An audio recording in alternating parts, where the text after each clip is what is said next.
Go with our topic today, which is Twinkle, Twinkle, Little Star. And, and to begin my talk this morning, I'd like you to take a short imaginary trip with me. So you may want to close your eyes or keep them open, whatever's comfortable for you. But I want you to think about a summer night when the temperature is just right, not too hot, not too cold, and you're sitting outside looking up at the night sky, maybe reclined in a beach chair or maybe lying on a blanket in the grass. And as it gets darker and darker, the stars start to become out, one by one. There's a clear sky, and it's an especially dark, moonless night. And soon, the whole sky is filled with tiny twinkling stars. Everywhere we look, there are so many stars that we cannot possibly count them all. It is an awesome sight. And although they look small, each star is actually gigantic, like our sun, or even larger. No wonder we sense the divine presence in the majesty of the heavenly sky. Time seems to stand still as we watch the little stars peacefully shining through the night. I feel like I'm fully present, just being in the flow of life, right here and right now. And now my eyes pick out a familiar constellation, the Big Dipper. Now in May, the Big Dipper appears to be directly overhead at nightfall. So I look straight up.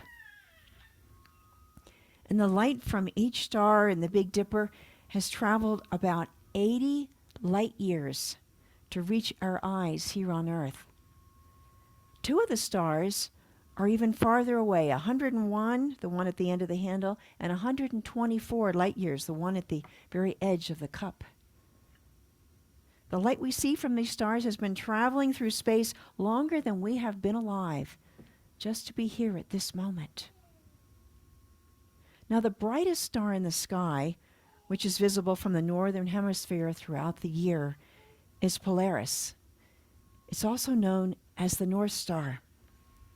Now, to find Polaris, as you'll see in this next slide, follow the line created by the two stars forming the outside of the Big Dipper right over to Polaris. And you will find it there shining brighter than all the other stars, forming the end of the Little Dipper's handle. Now, even though Polaris appears to be the brightest star, its light has traveled for 323 light years to reach Earth, 4 times as long.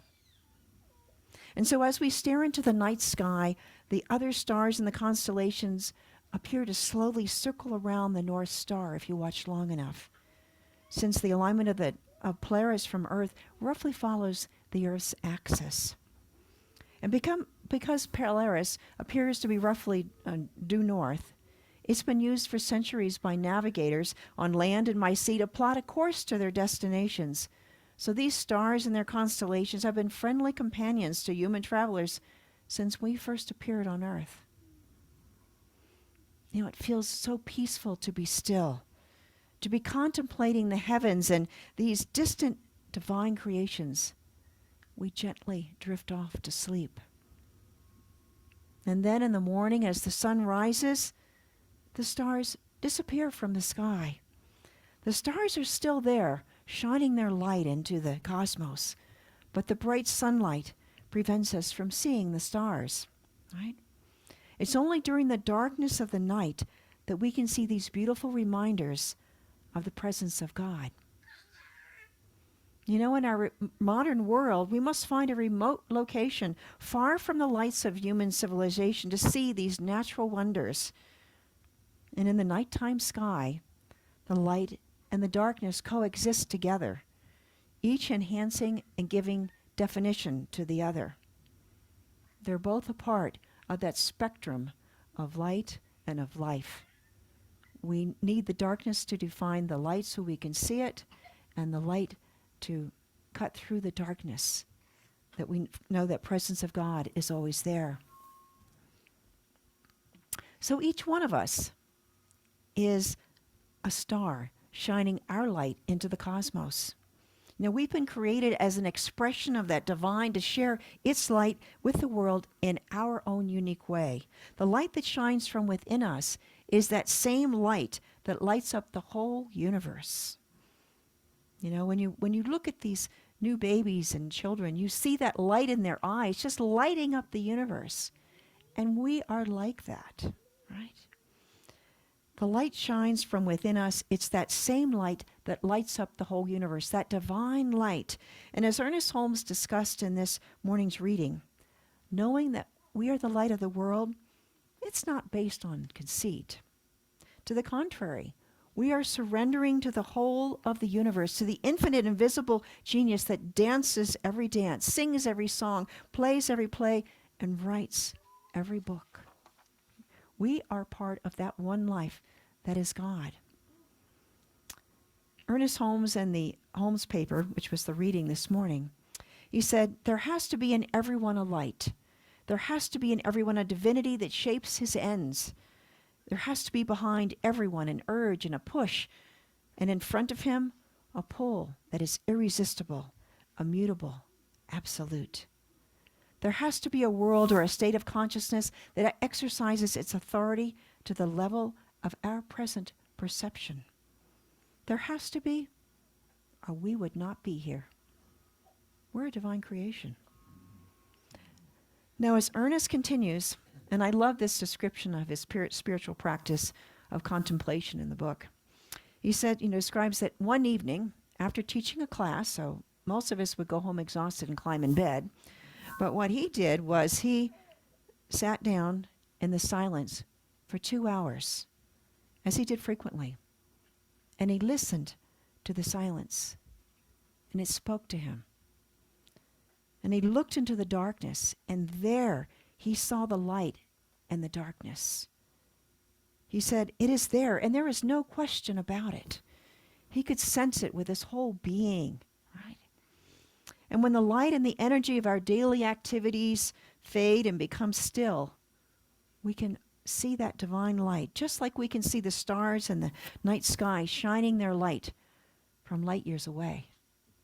These are the same stars that are invisible during the daytime. So regardless of what is going on in our life, God is there, shining, ready to guide us, to listen, to be there for us, because it is expressing itself as us, right? So there's 3 important realizations, among others, that can come out of contemplating the divine light in the darkness.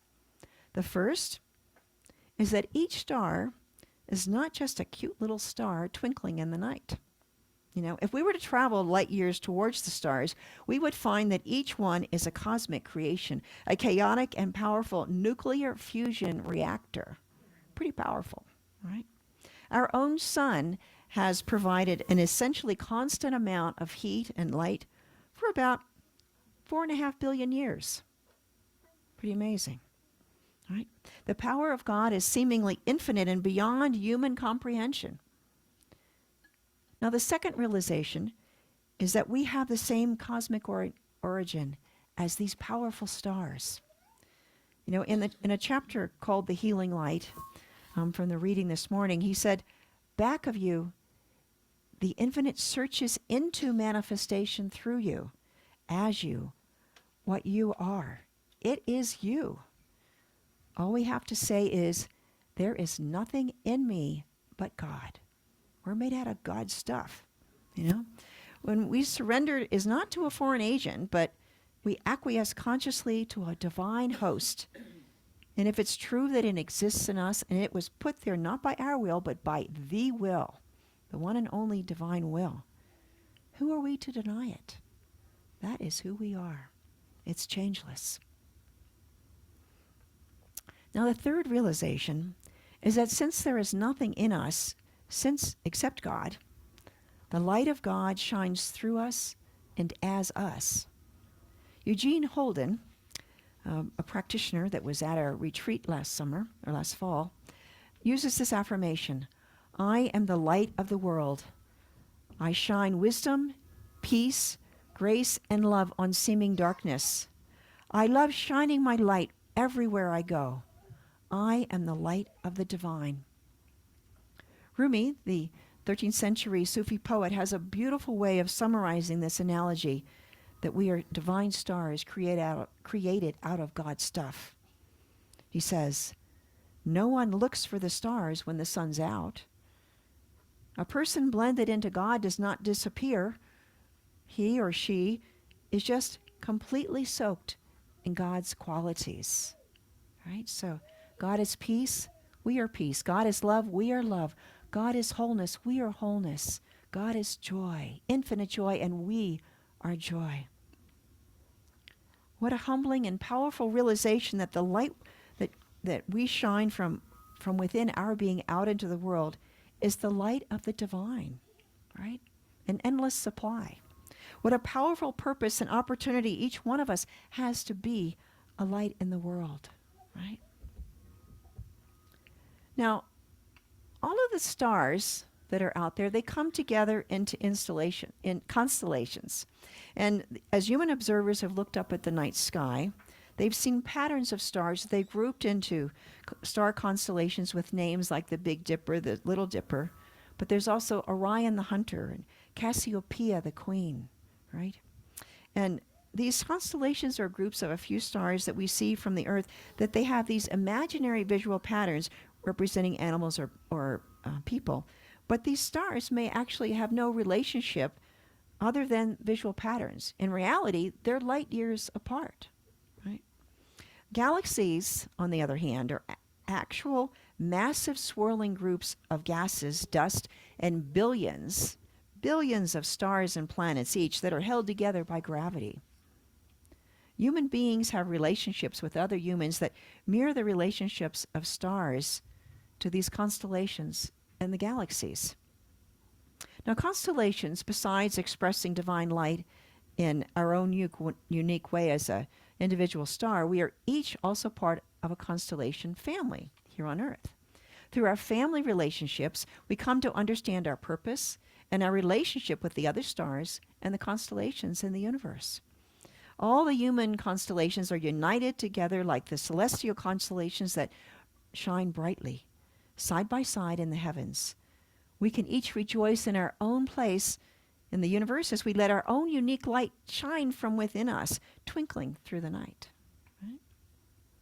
Now, at the same time, we are also part of these great inseparable galaxies of humankind and all of creation that are swirling together. We are part of the universe. And as we choose to shine or not shine our light from within, the ripple effects of our actions, both positive and negative, spread across the universe. We are all connected.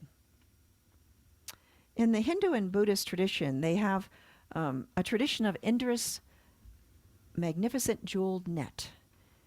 Now, as the god Indra, who's the king of heaven, hangs a wondrous and vast glittering net throughout the universe. It's much like a spider's web that stretches out across space infinitely in all directions. And at each crossing point in that web or that net, there is a single glittering jewel. And if you look closely at one of those jewels, you will see its shiny surface reflects the images of the infinite number of jewels in the net. Each one is reflected in that. So there's an infinite number of reflections in that each and every jewel. I mean, just imagine how it compounds into the beautiful glittering net. So each jewel has its own place in the net.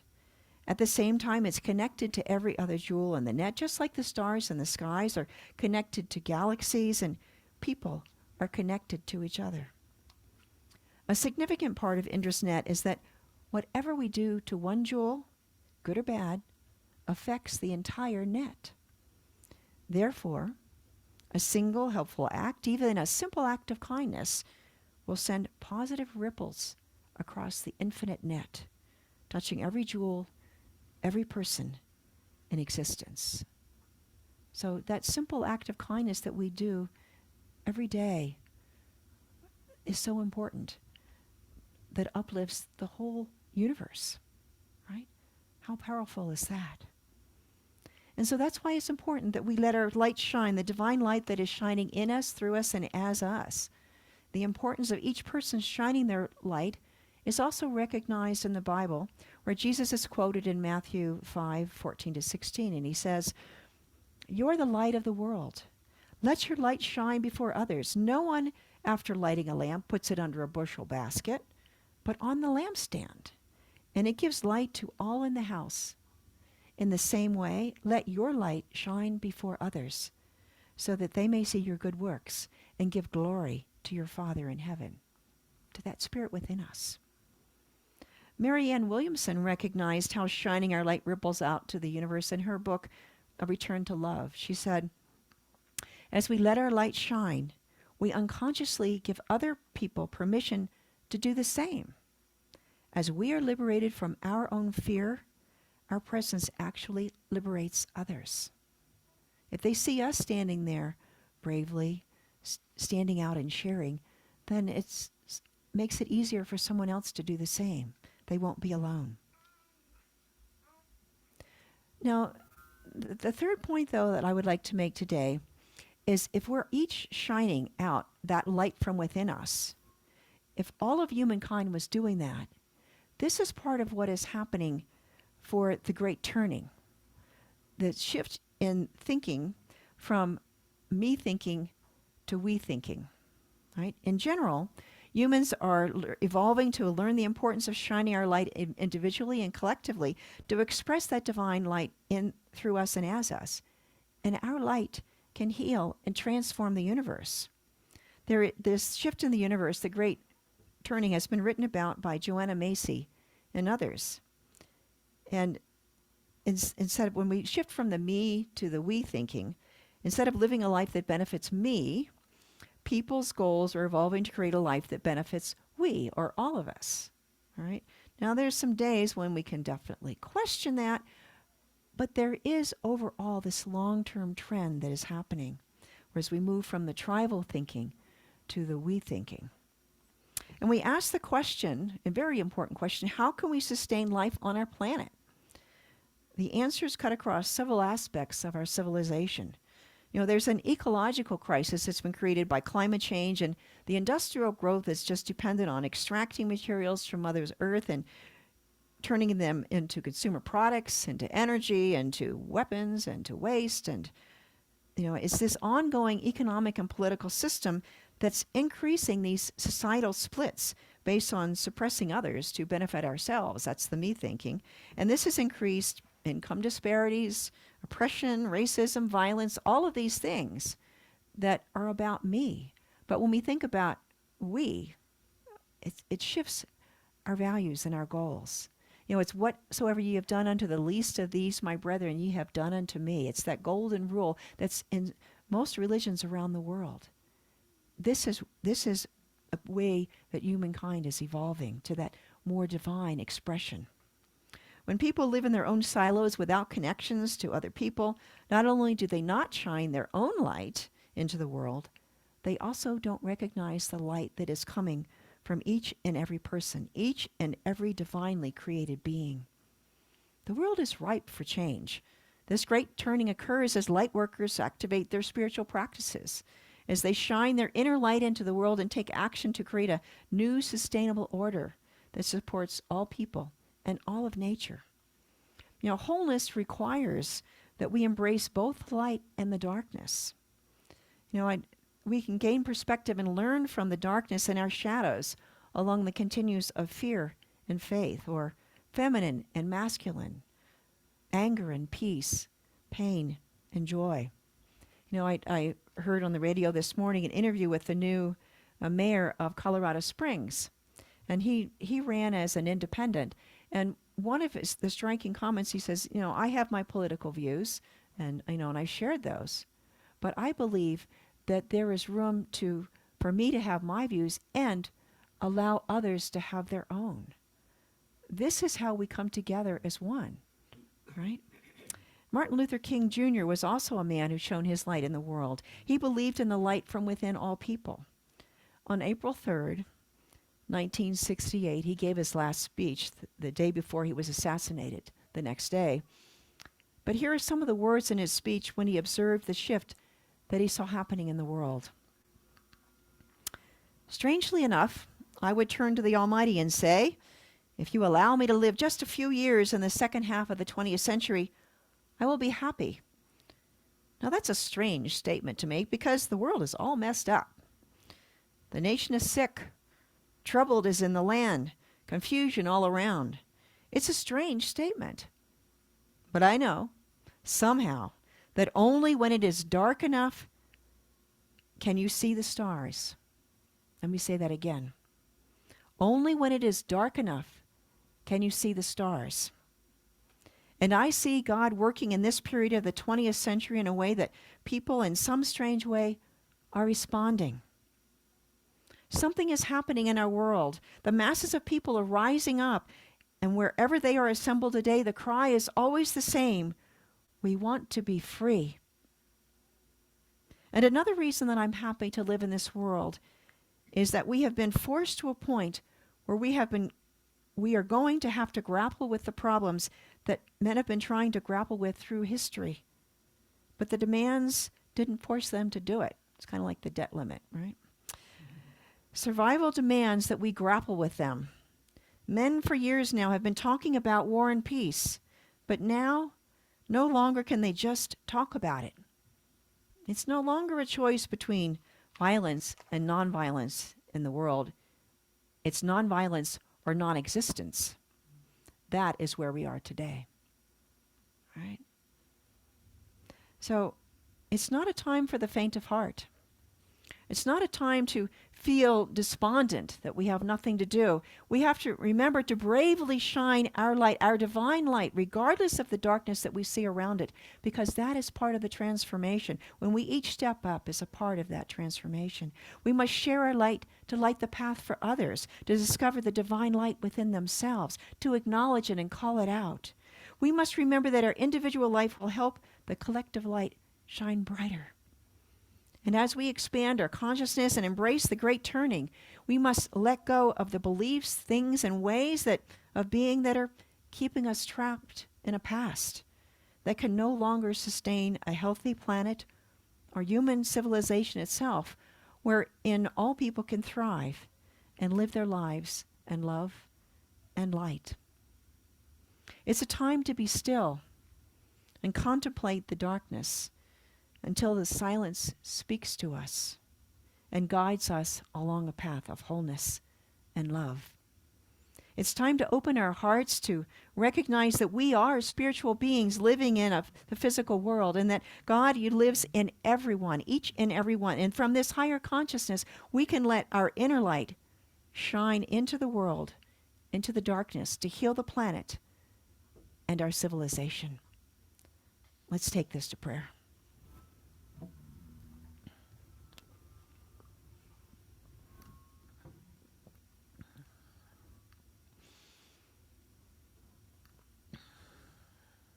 And in this stillness, we let go of all the hurry, worry, rushing around, angst and anger and fear and all of that. And we allow ourselves to be still. And as we stare into that darkness and listen, the silence speaks to us. It is the voice of Spirit that is always there, waiting for us to be still and see it and to hear. And so we recognize then that light that is shining, that has been there patiently, traveling through the light years across the universe to reach us in this moment. And as we do, there is rekindled within us that light that is that divine light that is the truth of who we are, each and every one of us. And as we let go and let God be that truth, we increase that flame until it is shining forth. Every nook and cranny within our being is healed and lit, and there is joy and love and peace and wonder of the greatness, how great thou art. And we allow that to flow out into the world. There is no pushing or pulling or forcing. It is just flowing. It is being who we are. And it is good. And so from this higher consciousness, we find it, the light ripples out into the world, touching lives, touching hearts, touching minds. And there is this shift, this great turning is going on. And we gather together hand in hand, eyes lighting up with joy of recognition and appreciation of each other, of the divine within ourselves, and it within each person, of the whole planet, of each creature, of each rock, of each tree, of the wind, of the farthest star. It is all God and it is all good. And so we allow that natural harmony to express itself with light and love. It is with great gratitude that we rejoice in this day and the wonder and awe of the divine presence right here and right now. We say, thank you, Father, Mother, God. Thank you for the divine presence that is always here. And together we say, and so it is.